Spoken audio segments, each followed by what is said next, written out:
Saudara, apa kabar pagi hari ini? Coba yang bersuka-cita lambaikan tangan, yang siap memuji Tuhan lambaikan tangan, beri sorak-sorai dahsyat untuk Allah kita. Puji nama Tuhan, kita masuk di minggu kelima, minggu terakhir di bulan Maret, dan kita bersyukur karena kita masih ada di tempat ini untuk memuji memuliakan nama Tuhan. Bapak Ibu Saudara, kita akan siapkan hati kita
Selain kami bersyukur, selain kami menyembah Tuhan, selain kami memuji dengan segenap hati kami, dengan segenap jiwa kami, dan dengan segenap akal budi kami, bertahtalah di atas puji-pujian kami Tuhan. Ampuni segala dosa dan kesalahan kami yang dapat merebut berkat-Mu dalam hidup kami. Biarlah kami datang membawa puji-pujian kami, dan kami pulang membawa berkat yang dari surga. Di dalam nama Yesus kami bersyukur dan berdoa. Semua yang sepakat katakan amin. Sekali lagi shalom. Coba berikan tos kanan kiri muka belakang dengan hanya berikan salam Bapak lihat tangan. Bersama Tuhan. Haleluya. Besarkan nama Tuhan. Pujilah Dia. Yes. Kemurahan-Nya besar. Jangan terkira. Aku tak dapat balas betapa besar kasih-Nya. Oh, besarkanlah namanya. Sekali lagi. Besarkan nama Tuhan, pujilah Dia. Kemurahan-Nya besar, tiada terkira. Aku tak dapat balas betapa besar kasih-Nya. Oh, besarkanlah namanya. Sama-sama katakan, Tuhan yang ajaib, Tuhan yang kuasa, Tuhan yang menolong hidupku, Tuhan yang ajaib, Tuhan yang kuasa, jiwaku ditebus oleh-Nya. Sama-sama besarkan nama Tuhan, pujilah Dia. Kemurahan-Nya besar, tiada terkira. Aku tak dapat balas betapa besar kasih-Nya. Oh, sekali lagi katakan besar. Besarkan. Sambil bergoyang Bapak Ibu Saudara, gerakan badanmu. Kemurahan-Nya besar, tiada terkira. Aku tak dapat balas betapa besar kasih-Mu Tuhan. Oh, besarkanlah. Angkat tanganmu sama-sama katakan, Tuhan yang amin, Tuhan yang kuasa, Tuhan yang menolong hidupku, Tuhan yang ajaib, Tuhan yang kuasa, jiwaku ditebus oleh-Nya. Tepuk tangan di atas kepala kita, coba katakan, Tuhan ajaib, Tuhan yang haleluya, Tuhan yang ajaib, Tuhan yang kuasa, jiwaku ditebus oleh-Nya, jiwaku ditebus oleh-Nya. Sekali lagi katakan bersama-sama, jiwaku ditebus oleh-Nya. Haleluya. Sekali lagi bersorak-sorai dasar untuk Allah kita. Bisa dibantukah ini kena copot? Oke, gak apa-apa ya. Bapak Ibu Saudara, kita terus memuji Tuhan. Siap memuji Tuhan. Gerakkan badan, ya. Oke, sama-sama dengan saya. Kau terbesar dan mulia. Yes, ajaib semua perbuatanmu. Angkat suaramu. Kau terbesar dan mulia. Biarlah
Ibu Saudara. Haleluya. Seberapa banyak di sini yang masih percaya bahwa mujizat Tuhan masih terjadi? Angkat tanganmu, lambaikan tanganmu. Percaya bahwa mujizat Tuhan ada. Amin. Penyakit disembuhkan, kita yang berdosa diselamatkan. Jika 2000 tahun yang lalu yang buta bisa melihat, yang lumpuh bisa berjalan, apalagi saat ini yang mungkin hanya batuk pilek, ya, virus yang menyerang kita. Jangan takut Bapak Ibu Saudara, Tuhan ada bersama-sama dengan kita. Kita siapkan hati kita untuk dengar firman Tuhan.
sulit untuk mengampuni orang lain, yang sulit untuk melihat orang lain, dan itu lebih menakutkan jika sakit itu tidak disembuhkan, dan hanya Yesus saja yang sanggup untuk menyembuhkan. Jumat depan kita akan memperingati kematian Tuhan Yesus. Jangan biarkan kematian Tuhan Yesus lewat begitu saja, tapi benar-benar kita siapkan hati kita untuk terus mengingat kembali kasih Tuhan. Kalau Tuhan Yesus sanggup mengampuni kita, mengapa kita tidak bisa mengampuni orang yang bersalah kepada kita? Kalau saat ini hatimu sedang sakit, Yesus sanggup untuk menyembuhkan. Yang percaya bahwa mujizat Tuhan masih ada, kuasa Tuhan masih ada sampai detik ini di dalam hidupmu, silakan berdiri. Silakan berdiri dan angkat tanganmu. Tuhan, aku percaya bahwa mujizatmu masih terjadi sampai detik ini. Haleluya, haleluya. Terima kasih Tuhan. Aku percaya. Angkat suaramu, katakan kepada Tuhan, aku percaya Engkau dahsyat Tuhan. Perbuatan ajaib sudah Kau nyatakan di dalam hidup kami, Yesus. Haleluya, Yesus. Aku percaya ada mujizat.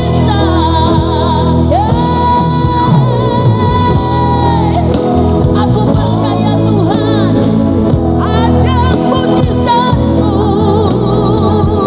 Kami percaya Yesus, Engkau dahsyat. Perbuatan telah dikerjakannya. Aku percaya ada mujizat. Sekali lagi aku percaya Yesus, Engkau melihat setiap hati yang saat ini percaya dengan kuasa-Mu. Aku percaya Tuhanku dahsyat. Perbuatan ajaib telah dikerjakannya. Aku percaya ada mujizat. Aku percaya ada mujizat. Sekali lagi dengan iman, aku percaya ada mujizat. Haleluya. Terima kasih ya Tuhan, betapa baiknya Engkau bagi kami Tuhan. Kami boleh ada di tengah-tengah perhimpunan persekutuan, menyembah memuliakan nama-Mu Tuhan. Dan kami percaya Engkau hadir di tengah-tengah persekutuan kami dan memberkati setiap kami. Terima kasih Tuhan, inilah pujian penyembahan yang kami naikkan. Biarlah boleh menjadi dupa yang harum di hadapan-Mu.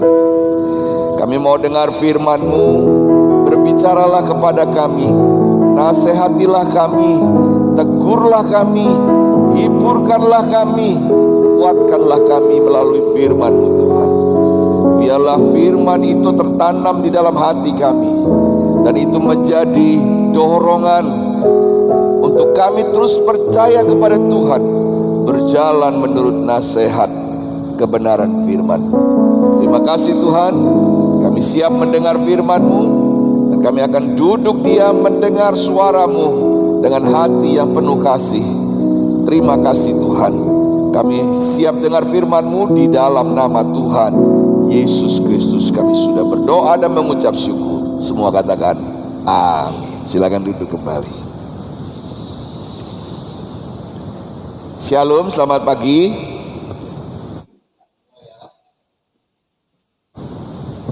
Baik, Bapak Ibu Saudara yang dikasih dalam Tuhan, hari ini saya ingin membawa kita untuk melihat tentang pentingnya hadirat Tuhan ada di dalam setiap kita hidup orang percaya.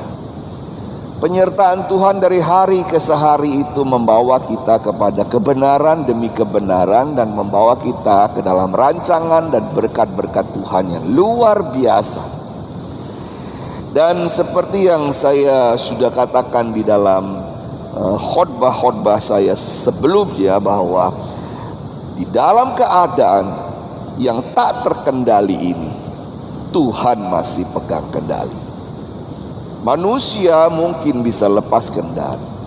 Pemerintah mungkin kesulitan menghadapi dilema untuk perayaan mudik dan lain sebagainya, tapi Tuhan masih memegang kendali.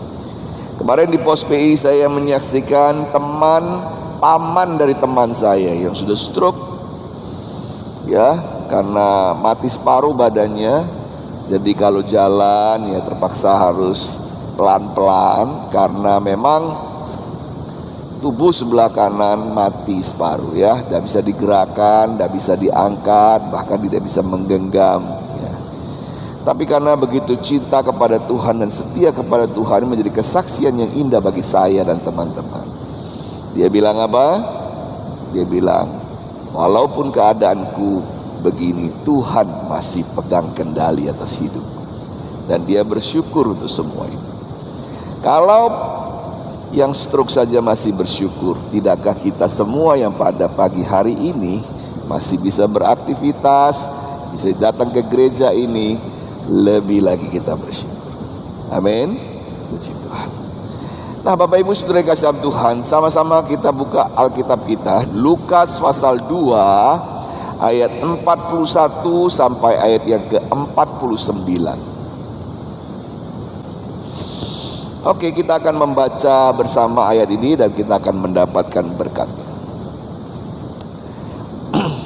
Ini bukan bicara tentang Natal ya. Lukas pasal 2 itu biasanya Natal-Natal, tidak ya. Coba kita lihat dan kita baca sampai ayat yang ke-49 dari ayat yang ke-41. Sudah dapat bilang amin?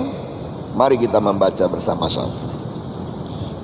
Siap, 3, 4. Tiap-tiap tahun orang tua Yesus pergi ke Yerusalem pada hari raya Paskah. Ketika Yesus telah berumur 12 tahun, pergilah mereka ke Yerusalem seperti yang lazim pada hari raya itu. Sehabis hari perayaan itu, ketika mereka berjalan pulang, tinggallah Yesus di Yerusalem tanpa diketahui orang tuanya. Karena mereka menyangka bahwa ia ada di antara orang-orang seperjalanan mereka. Berjalanlah mereka sehari perjalanan jauhnya, lalu mencari dia di antara kaum keluarga dan kenalan mereka. Dan karena mereka tidak menemukan dia, kembalilah mereka ke Yerusalem sambil terus mencari dia. Sesudah 3 hari mereka menemukan dia dalam bait Allah. Ia sedang duduk di tengah-tengah alim ulama sambil mendengarkan mereka dan mengajukan pertanyaan-pertanyaan kepada mereka.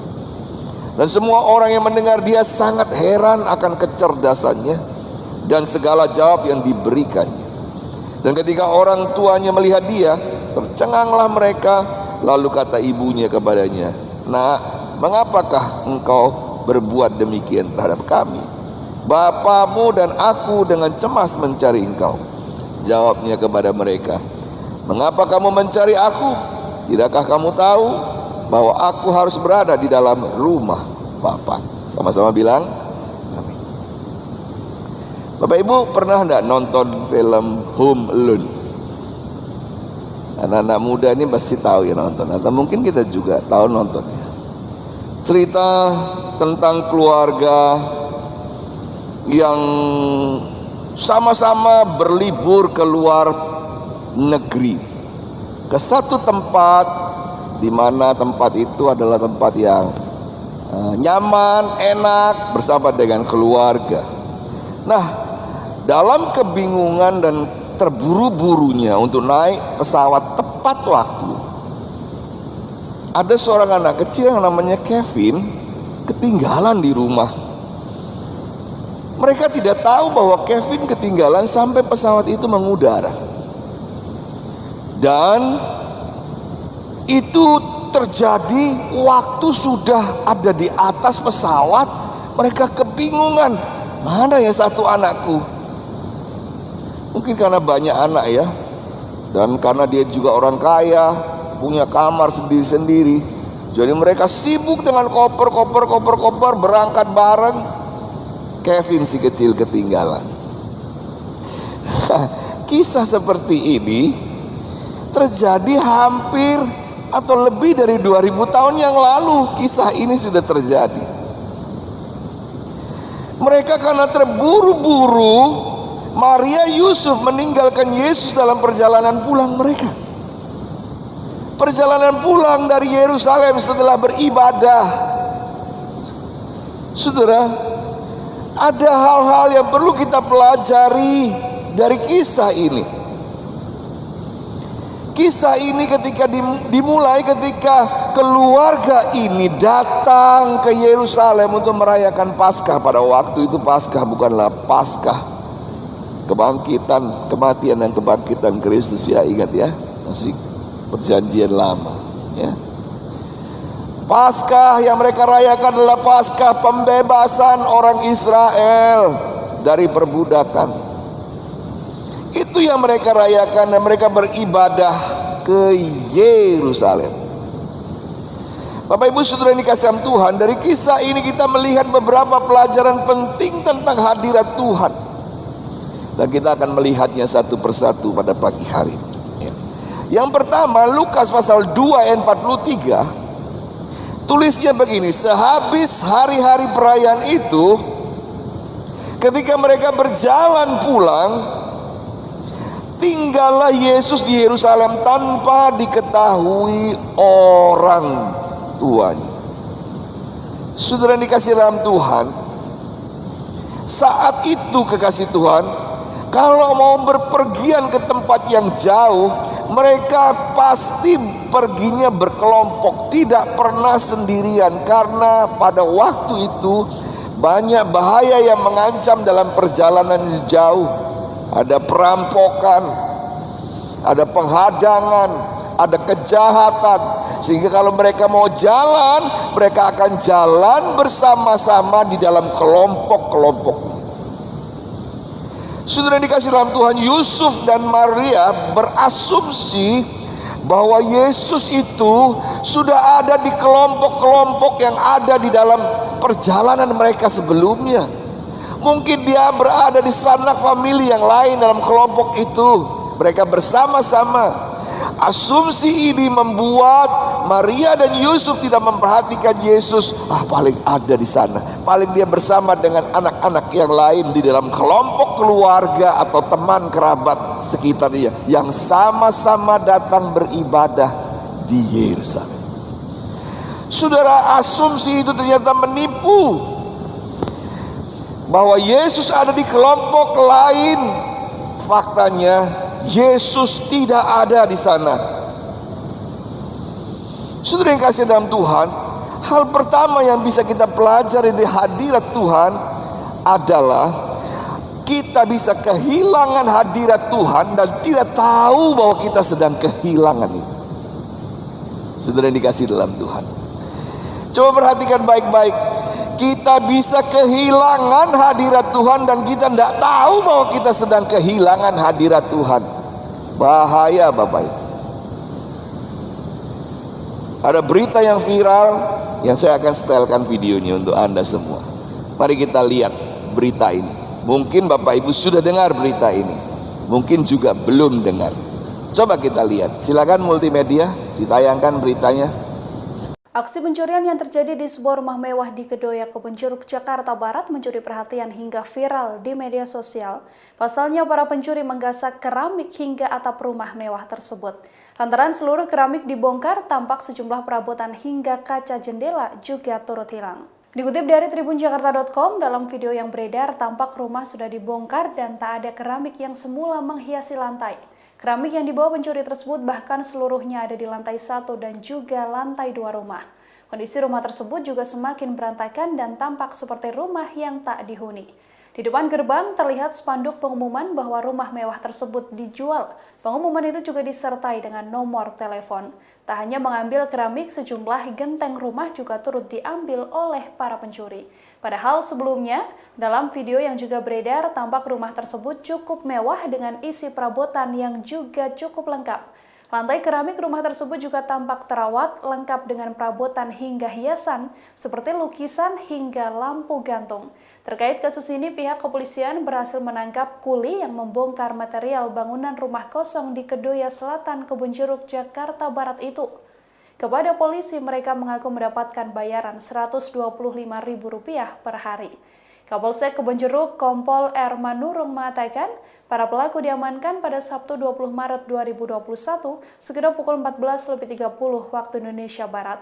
Manurung mengatakan rumah yang menjadi korban pencurian adalah rumah milik RH 53 tahun yang memang ditinggalkan dalam keadaan kosong. Kasus pencurian ini terbongkar saat RH bermaksud mengecek rumah tersebut. Ia justru mendapati beberapa orang memindahkan material bangunan seperti marmer, kusen, hingga genteng. Dalam kasus ini, pihak kepolisian juga sudah mengamankan sejumlah barang bukti. Di antaranya adalah 1 unit mobil pickup warna biru yang digunakan mengangkut material. Kemudian barang berupa material kayu bangunan rumah tersebut juga diamankan sebagai barang bukti. Saat ini, pihak kepolisian sudah menetapkan 5 orang tersangka.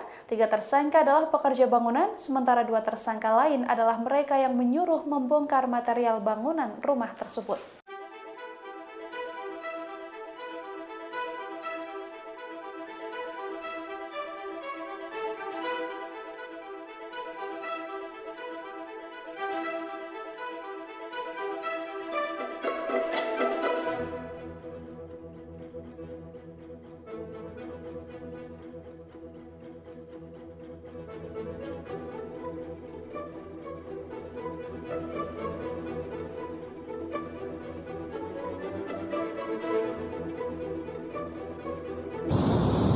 Baik Bapak Ibu, kisah ini buat kita geli lucu Bapak Ibu ya. Yang punya rumah pasti juga gregetan Bapak Ibu ya, pasti ya. Tapi anehnya mereka tidak tahu sebenarnya bahwa rumah mereka dibobol sudah berapa minggu atau bulan yang lalu ya. Karena rumah itu kosong dan tidak ditinggali ya. Mungkin karena punya rumah banyak ya, jadi dia tinggal di satu rumah yang lain sehingga rumah ini menjadi kosong dan mulai dimasuki orang yang tidak dikenal. Kemudian mereka mulai mencongkel semua yang ada di dalam. Keramik kusen-kusennya dicongkel Bapak Ibu ya. Itu mahal semua harganya tentunya ya.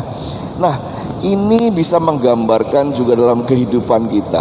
Kadang-kadang kita kehilangan, tapi kita tidak ngerti bahwa kita sedang kehilangan. Seperti halnya orang tua Yesus. Mereka kehilangan Yesus, tapi mereka tidak tahu bahwa Yesus tidak ada di tengah-tengah mereka. Mereka dengan santai tinggalkan tempat itu. Sehari perjalanan 24 jam, baru mereka menyadari bahwa mereka kehilangan. Bapak Ibu Saudara yang kasih Tuhan, apakah kita juga hari ini juga seperti itu? Coba melihat di dalam Markus pasal 8 ayat 33. Markus pasal 8 ayat 33. Maka berpalinglah Yesus dan sambil memandang murid-muridnya, ia memarahi Petrus, katanya, "Nyahlah iblis, sebab engkau bukan memikirkan apa yang dipikirkan Allah, melainkan apa yang dipikirkan manusia." Bapak Ibu Saudara dikasih dalam Tuhan, Petrus pernah mengalami satu kondisi kehilangan hadirat Tuhan. Ya, walaupun dia kehilangan hadirat Tuhan, dia tidak menyadari bahwa dia sedang kehilangan. Dia berani menentang Tuhan di dalam hal penyalipan ini. Dia bilang, tidak boleh itu terjadi. Kalau itu terjadi, aku yang paling depan berhadapan dengan orang-orang itu. Kalau ada yang ingin menyalibkan Yesus Tuhanku, aku yang akan membela. Aku ingin penyalipan ini tidak terjadi. Saudara dikasih Tuhan, yang terjadi adalah Yesus marah. Dia bilang Petrus tidak mengerti kehendak Tuhan. Petrus sedang dibutakan dengan ilah zaman. Bayangkan, ini adalah misi Tuhan yang datang ke dunia, dan Petrus mengatakan hal itu dengan kemanusiaannya, dan dia tidak ngerti bahwa itu salah. Seakan-akan inilah kebenaran, seakan-akan dia membela Tuhannya. Kemudian Tuhan akan bilang, top, bagus. Nah, Tuhan bilang, enyah iblis, sebab engkau memikirkan yang dipikirkan manusia, bukan dipikirkan Allah. Perhatikan Bapak Ibu, kalau kita pikirkan tentang kemanusiaan ini, hidup dengan segala tetek bengek ini Bapak Ibu, kita bisa kehilangan kemuliaan Tuhan. Dan Bapak Ibu, ironinya, kita kehilangan kemuliaan Tuhan, tapi kita tidak ngerti bahwa kita sedang kehilangan. Kita seakan-akan sedang berdiri membela Tuhan. Bapak Ibu Saudara yang dikasih dalam Tuhan, hari ini kita belajar satu kejadian. Kita bisa kehilangan hadirat Tuhan, tapi kita tidak ngerti bahwa kita sedang kehilangan. Yang kedua Bapak Ibu Saudara yang kasih, Lukas pasal 2 ayat 45 sampai 46. Lukas pasal 2 ayat 45 sampai ayat yang ke-46 bunyinya begini. Karena mereka tidak menemukan dia, kembalilah mereka ke Yerusalem sambil terus mencari dia. Sesudah 3 hari mereka menemukan dia dalam bait Allah. Ia sedang duduk di tengah-tengah alim ulama sambil mendengarkan mereka dan mengajukan pertanyaan-pertanyaan kepada mereka. Yesus hilang 24 jam, 1 hari sudah hilang. Maria Yusuf butuh beberapa hari, 1 hari lagi untuk kembali ke Yerusalem. Dan di sana di Yerusalem dia harus mencari sampai ditulis 3 hari baru ketemu. Saudara, apakah Maria dan Yusuf tidak tahu apa-apa? Yes, dia tidak tahu apa-apa. Dia tidak ngerti bahwa Yesus tidak ada di tengah mereka. Kadang-kadang kita juga tidak ngerti ternyata Yesus tidak ada di dalam hidupku. Dan kehilangan kehadiran Tuhan di dalam kehidupan yang membutuhkannya, dalam kehidupan yang begitu kompleks pada hari-hari itu, kehilangan Tuhan gampang sekali Bapak Ibu. Tetapi untuk menemukannya kembali itu butuh perjuangan. Maka dari itu Bapak Ibu Saudara yang kasih dalam Tuhan, kita harus betul-betul fokus. Maria dan Yusuf tidak tahu apa-apa. Mereka terlalu asik fokus untuk pulang. Yesus bukanlah prioritas untuk dipikirkan, karena mereka berpikir bahwa itu otomatis akan mengikuti.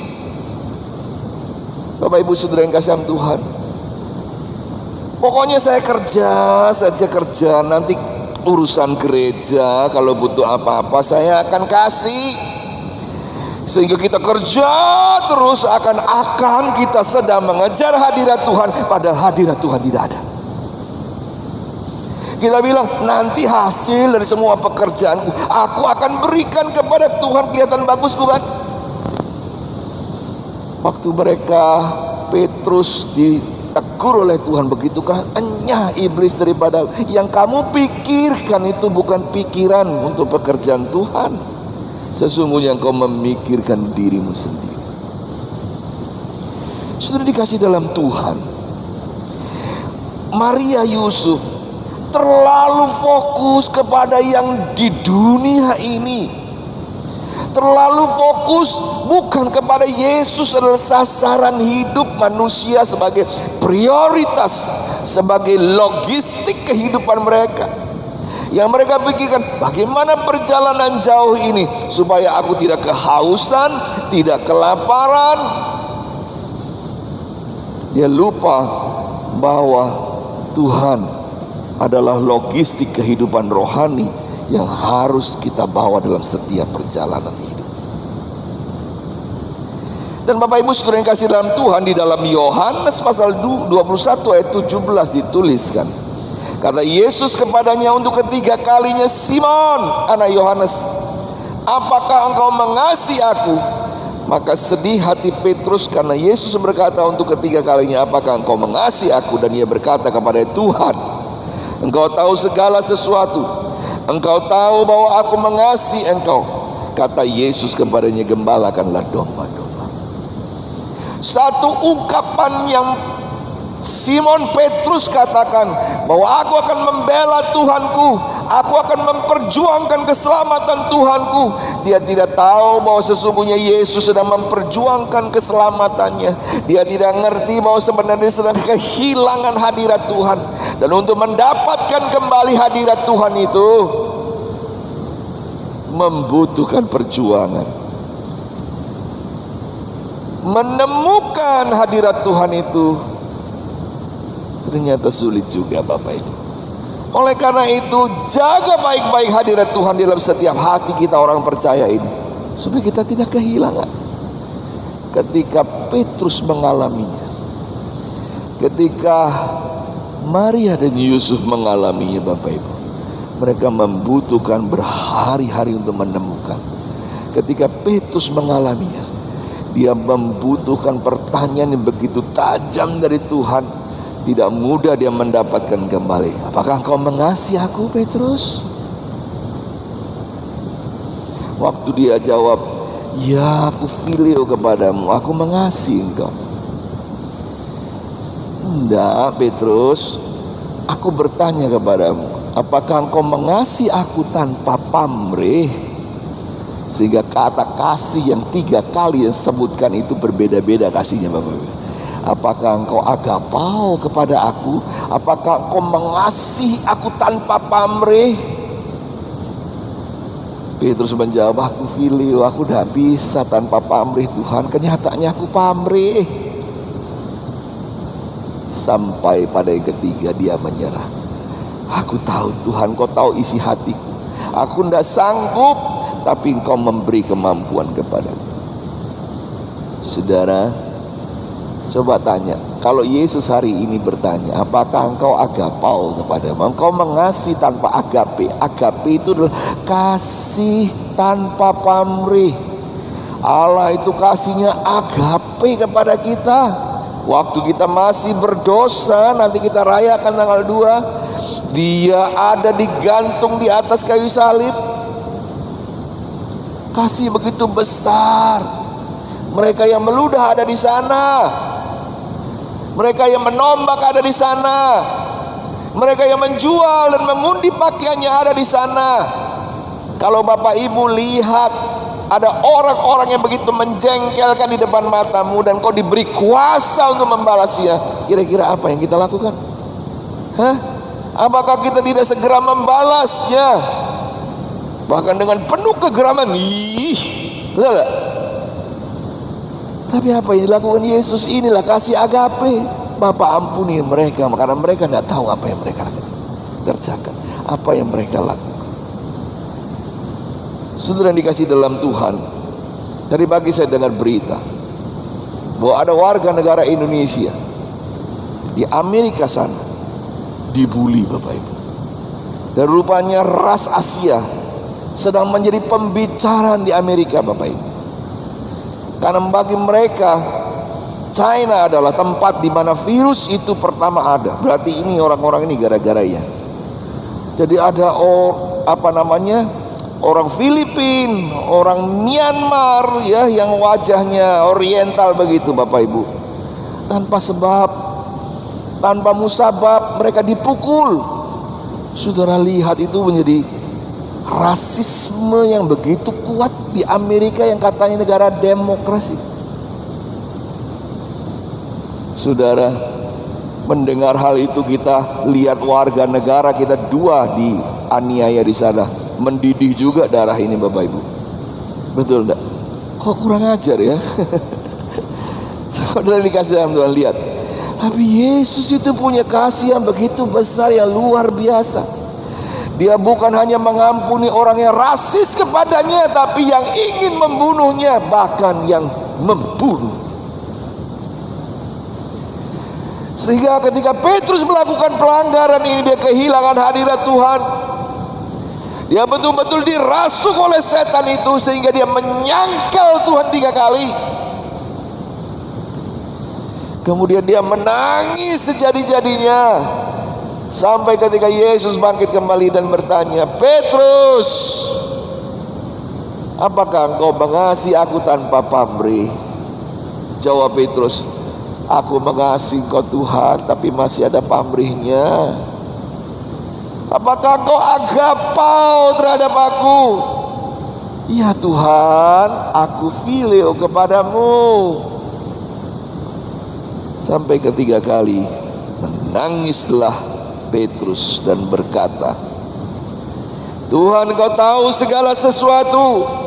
Engkau tahu bahwa aku mengasihimu. Kalau Engkau melihat bahwa kasihku dulu adalah kasih yang penuh pamrih, seakan aku membela Engkau." Pada akhirnya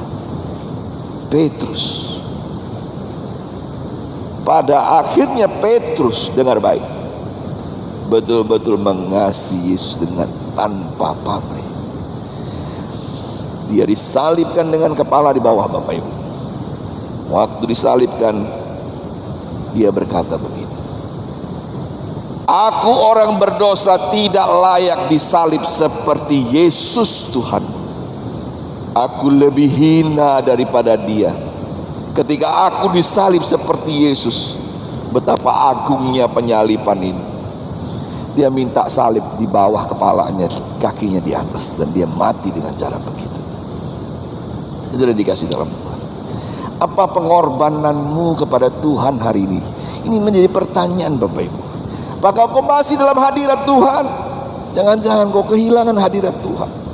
Karena kasih yang kau berikan bukanlah kasih yang sungguh kepada Tuhan tanpa pamrih. Kau masih pamrih kepada Tuhan. Ketika engkau memberinya, engkau mengungkit-ungkitnya. Ketika engkau melakukannya, engkau membesar-besarkannya. Ketika engkau menunjukkannya, engkau memuliakan dirimu sendiri. Saudara, biarlah ini menjadi pembelajaran kita semua, bahwa kehilangan kehadiran itu mudah, tapi untuk mendapatkan kembali kita perlu perjuangan. Pelihara baik-baik hadirat Tuhan, karena hadirat Tuhan yang menyertaimu membawa damai dan kekuatan untuk kehidupan perjalananmu sehari-hari. Hal ketiga yang perlu kita ketahui adalah Lukas pasal 2 ayat 49. Jawabnya kepada mereka, "Mengapa kamu mencari aku? Tidakkah kamu tahu bahwa aku harus berada di dalam rumah Bapa?" Saudara, pernyataan Yesus, "Saya harus berada di dalam rumah Bapa." Dalam bahasa Inggris, "My Father business." Oh, ini bukan tentang bisnis usaha, Bapak Ibu. Dalam bahasa Inggris, it is not your business. Itu bukan urusanmu, ya, kalau diterjemahkan. Jadi itu bukan bisnismu, bukan. Kata my Father business adalah artinya apa? Tujuan Bapa. Saudara, menyiratkan bahwa ini adalah urusannya Tuhan, bahwa ini ada dalam rencana Tuhan, dan aku harus berada di rumah Bapa. Inilah tujuanku datang ke dunia ini, menunjukkan kepada kita semua umat manusia bahwa yang harusnya kita urus adalah urusan Bapa. Tapi kesibukan membuat kita lupa bahwa urusan Bapa lebih penting. Yang lebih penting adalah semua kesibukan kita, semua hiruk pikuk di dunia ini, Bapak Ibu, semua ketakutan ini, Bapak Ibu, yang menguras tenaga kita semua. Ingat, 1 tahun yang lalu pada bulan Maret, kita mulai tidak merayakan Paskah pada waktu itu. Pertama-tama corona itu, saudara, itu betul-betul menguras tenaga saya, pikiran saya. Bagaimana membawa umatmu ini Tuhan, mengembalakannya. Yang biasanya aku bertemu muka dengan mereka, biasanya aku berjabat tangan dan memeluk mereka, hari ini aku tidak bisa melakukannya. Hiruk pikuk itu begitu merasuki kepala Bapak Ibu, sampai saya lupa bahwa sebenarnya Tuhanlah yang kulayani ada menyertaiku dan menyertai semua jemaat. Bukankah firman Tuhan bilang, akulah gembala yang agung itu, akulah gembala yang baik. Saya ini hanya hambanya. Mengingatkan kepada saya ketika saya berlutut, apa yang kau takutkan? Apakah engkau takut jadi tidak makan gara-gara ini? Mulai mengevaluasi diri. Ya Tuhan, mungkin ini yang jadi ketakutanku, sehingga aku menangis bukan karena pekerjaan Tuhan, tapi ketakutanku tidak bisa makan. Cilaka Bapak Ibu.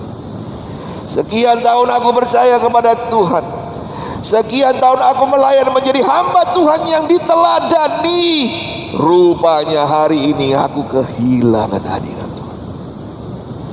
Saudara dikasih dalam Tuhan, di dalam Matius pasal 7 ayat 21 dituliskan, bukan setiap orang yang berseru kepadaku Tuhan, Tuhan yang akan masuk ke dalam kerajaan sorga, melainkan dia yang melakukan kehendak Bapakku yang di sorga. My Father business, kehendaknya Tuhan, urusannya Tuhan.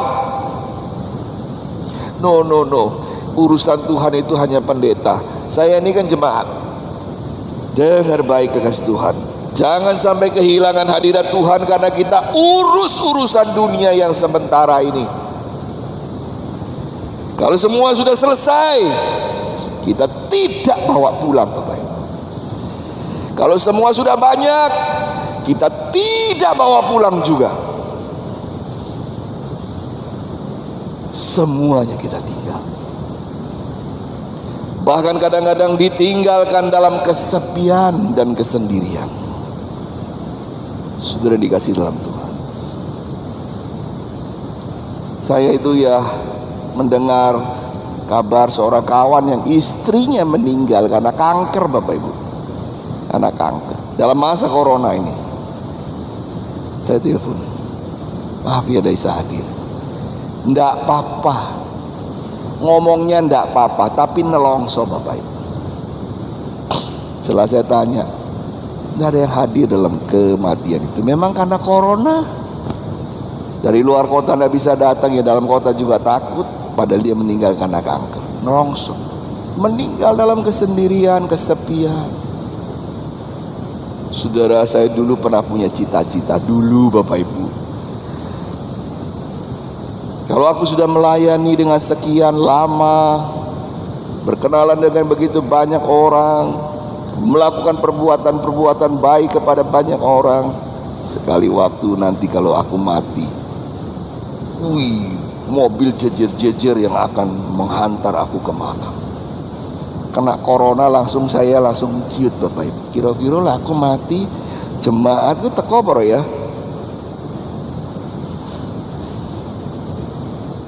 Saudara, Paulus mati di dalam kesendirian di penjara. Petrus mati dalam kesendirian di dalam salib itu, yang kepalanya dibawa. Apakah mulianya aku sehingga aku meminta kematian yang demikian?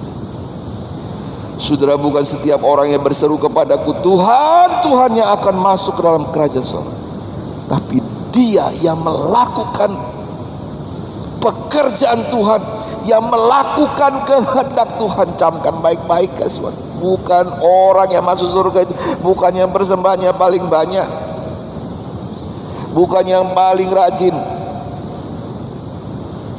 Jadi saya kalau persembahan tidak banyak-banyak ya. Jadi saya tidak perlu rajin-rajin ya, jangan salah paham Bapakku ya. Tetapi yang melakukan kehendak. Kalau Tuhan mau kamu kehendak, mau melakukan pekerjaan Tuhan lewat hartamu, jangan ditahan. Kalau Tuhan mau engkau melakukan pekerjaan dengan kekuatan dan kesehatanmu, jangan kamu tahan. Yang menjadi garis bawah kita adalah kehendak Tuhan. banyak-banyak yang kita lakukan adalah kehendak saya. Saya mau gini loh Tuhan, tolong diatur ya. Tuhan ikut kita. Salah Bapak Ibu. Bukankah dia adalah gembala domba? Gembala domba itu adalah gembalanya di depan, dombanya lihat tongkat domba itu jalan, lihat tongkatnya Bapak. Kalau tongkatnya udah di belakang, ke kanan, dia ke kanan, dombanya ikut ke kanan. Kalau anjing beda Bapak Ibu. Anjing diikat ya. Bapak Ibu pernah lihat orang ajak anjing jalan-jalan? Tuh anjingnya 5 diikat. Terus anjingnya lari sana lari sini. Wah, ngikuti yang tuanya ngikuti.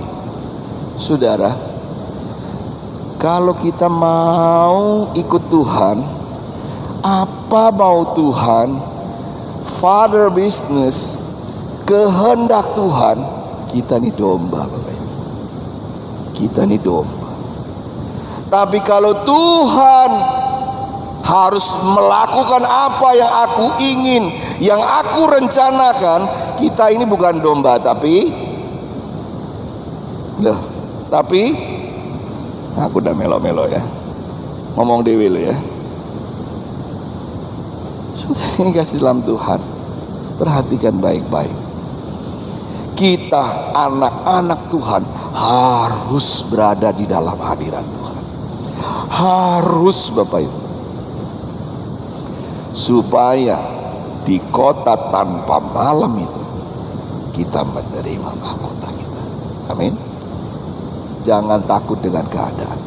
Lakukan terus kehendak Tuhan. Kalau itu kehendak Tuhan, Tuhan sertai. Bahkan Daniel pernah bilang, aku tak akan menyembah dewa Tuhan, sebab Allah akan menolongku. Orang Kristen stop sampai sana. Sebab Allah menolongku, pasti tolong aku. Sebab Daniel punya koma lagi. Dan dengar baik Raja, kalaupun Tuhan tetap tidak nolong saya di dalam dapur api dan penyiksaan itu, sekali-kali aku tak akan menyembah. Itu sama halnya ketika Yesus bilang, kalau kamu punya iman sebesar biji sesawi saja, kamu dapat memindahkan gunung. Tapi orang Kristen stop sampai sana dan menuntut Tuhan. Kalau kamu punya iman sebesar biji sesawi saja, kau dapat memindahkan gunung. Kita kejar itu. Harus Tuhan, karena aku punya iman. Dengan kata harus itu sesungguhnya engkau tidak punya iman. Tapi ketika kau bilang aku punya iman sebesar biji sesawi, aku bisa pindahkan gunung. Tapi kalaupun gunungnya tidak pindah, aku tetap beriman. Itu iman sebesar biji sesawi. Bapak Ibu Saudara dikasih dalam Tuhan, mari kita telaah hidup kita, melihat apakah kehadiran Tuhan itu sudah hilang dalam hidup kita selama ini, dan kita mulai menunggu kembali hadirat itu. Mintalah kepada Allah, dan Dia ada di tengah kita semua. Tutup Alkitab kita akan nyanyi sama-sama.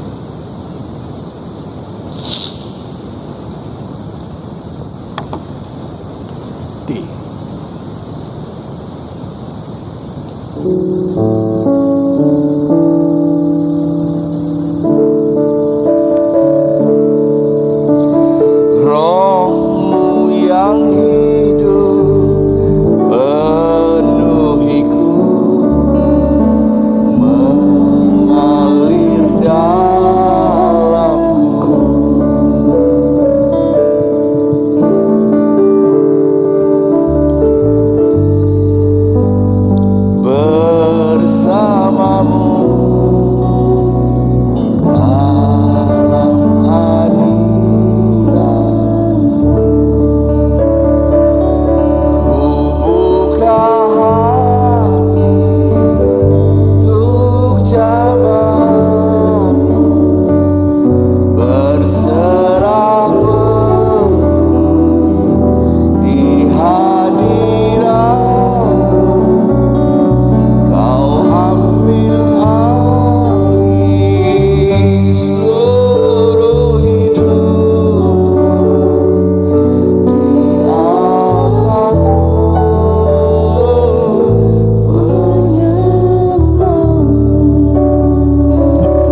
Dan kita tidak tahu.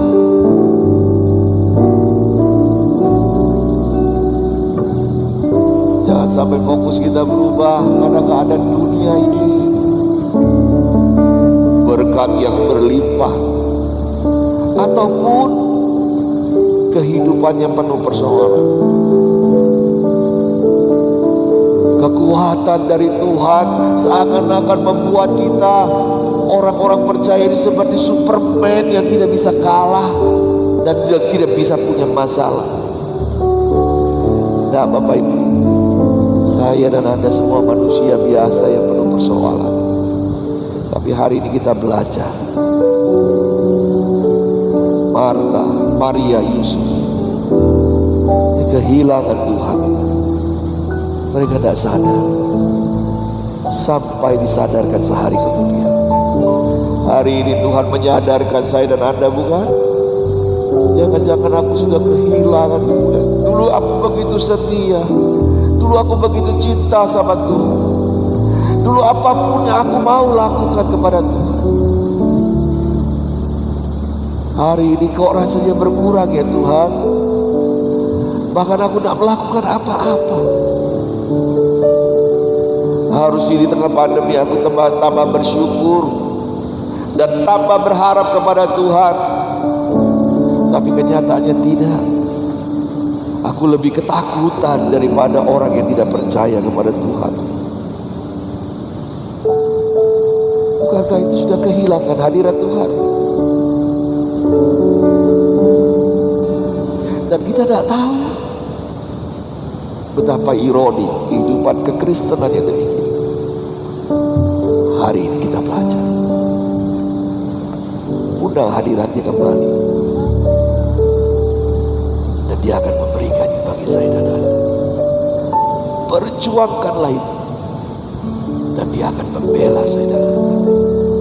Roh-Mu yang hidup penuhiku, mengalir dalamku. Jiwaku tenang bersamamu dalam naunganmu. Buka hatimu.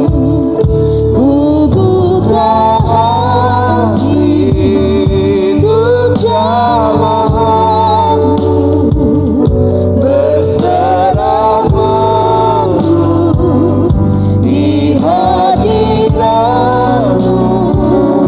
Kau ambil alih seluruh hidupku, di altarmu menyembahmu. Ku buka hati untuk jamahanmu, berserah-merah di hadiratmu. Kau ambil alih seluruh hidupku, di altarmu menyembahmu. Saya undang kita bangkit berdiri. Ku buka hati, buka hatimu untuk jamahanmu, berserah-merah di hadiratmu. Ambil alih seluruh hidupku, di altarmu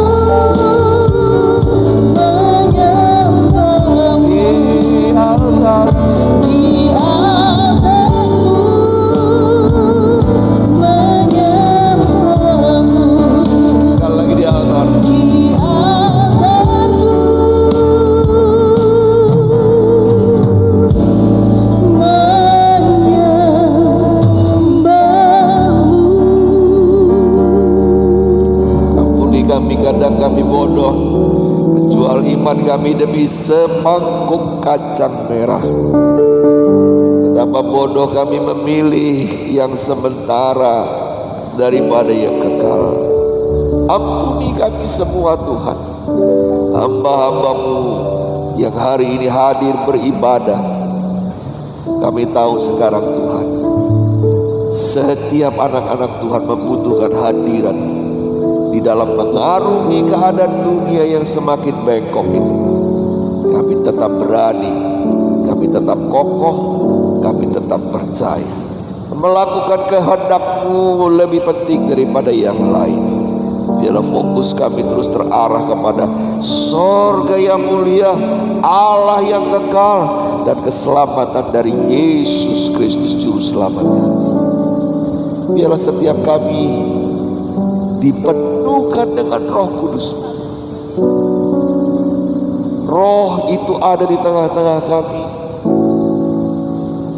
Dan biarlah kami membuka hati kami agar Tuhan menguasainya kembali. Terima kasih Tuhan. Kami membutuhkan hadirat-Mu Tuhan. Kami membutuhkan hadirat-Mu lebih dari segalanya, bahkan lebih dari hidup kami sendiri. Terima kasih untuk penyertaan-Mu yang sempurna di dalam kehidupan kami. Selangkah demi selangkah kami berjalan dengan penuh keberanian. Terima kasih Tuhan. Hari ini kami sudah dengar firman-Mu. Biarlah kami akan memberikan korban persembahan kami yang terbaik bagi pekerjaan Tuhan, melakukan kehendak Tuhan, beribadah kepada Tuhan, berkorban bagi Tuhan, semuanya untuk hormat kemuliaan nama. Dan kami percaya bahwa Tuhan melihat setiap tangan yang memberi, setiap hati yang memberi, yang dibubuhkan dengan kasih dan cinta, dan semuanya memuliakan Tuhan dan memperlebar kerajaan Tuhan. Terima kasih Tuhan, berkati kami semua di dalam nama Yesus. Amin. Silakan duduk kembali, Tuhan Yesus. Baik, kakak Tuhan yang di rumah yang ingin memberikan persembahan, silakan di rekening BCA di 0331943001 dan rekening persepuluhan ada di BCA 0338888191, semua atas nama GBT Kristus Pengasih. Berapa pengumuman yang perlu Bapak Ibu perhatikan? Tanggal 2 adalah hari Jumat, Jumat Agung. Jadi kita akan datang dalam ibadah Jumat Agung, dibagi 2 sesi. Jam 6 pagi kita yang biasa hadir dalam ibadah pagi seperti sekarang ini, kita datang beribadah jam 6. Yang biasa datang ibadah sore jam 4:30, Jumat Agung itu beribadah pada sesi yang kedua yaitu jam 9. Ya, tanggal 4 itu tema Paskah kita adalah temukan Tuhan yang hidup. Ada pembagian ayat di sana dan telur Paskah. Bapak Ibu juga bisa datang. Yang pagi tetap pagi, sore jam 4:30 karena itu hari Minggu. Ya, jadi ada pembagian telur Paskah dan ada ayat Paskah. Kita juga akan menikmati hadirat Tuhan dalam ibadah Paskah kita, ya.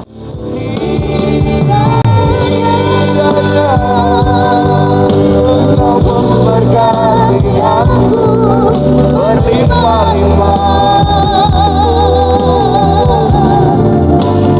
dan memperluas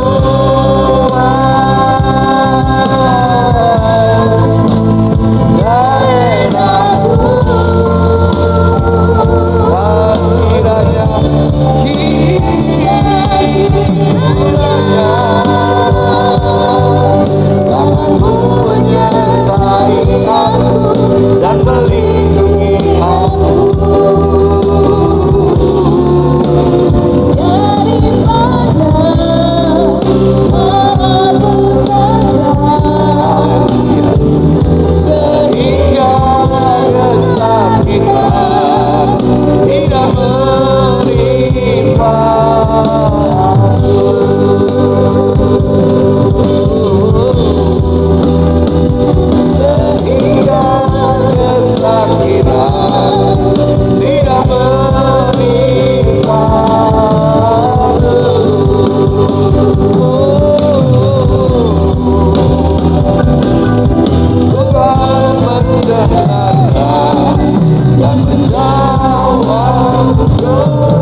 ke dalam tangan kasih kemurahan.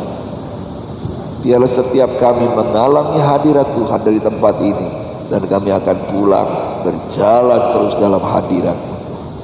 Kami teringat kepada kawan-kawan kami, saudara-saudara kami yang mungkin sedang dalam kelemahan tubuh,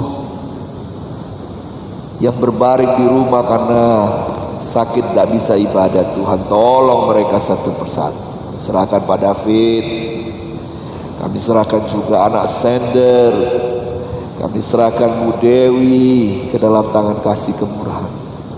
Juga hamba-hambamu yang lain, yang hamba tak sebut satu-satu, tapi Tuhan Gembala yang mengenal mereka satu persatu, hadir dan memberi kekuatan kepada mereka. Yang dalam persoalan Tuhan tolong, yang dalam kesulitan Tuhan tolong.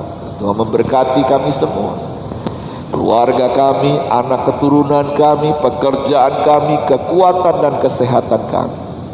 Dan yang lebih dari segalanya adalah biarlah setiap kami mengalami hadirat Tuhan, dan kami berjalan dengan penuh kemuliaan karena Tuhan yang serta kami.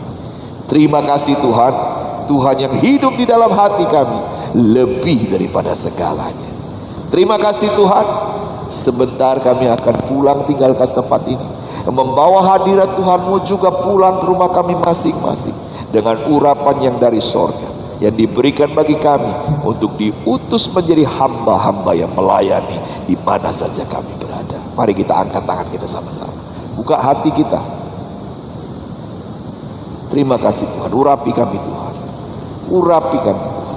Setiap profesi pekerjaan yang kami jalani, di sana Tuhan menempatkan kami melayani, dan di sana terasa hadirat Tuhan sehingga orang melihat dan merasakannya pula.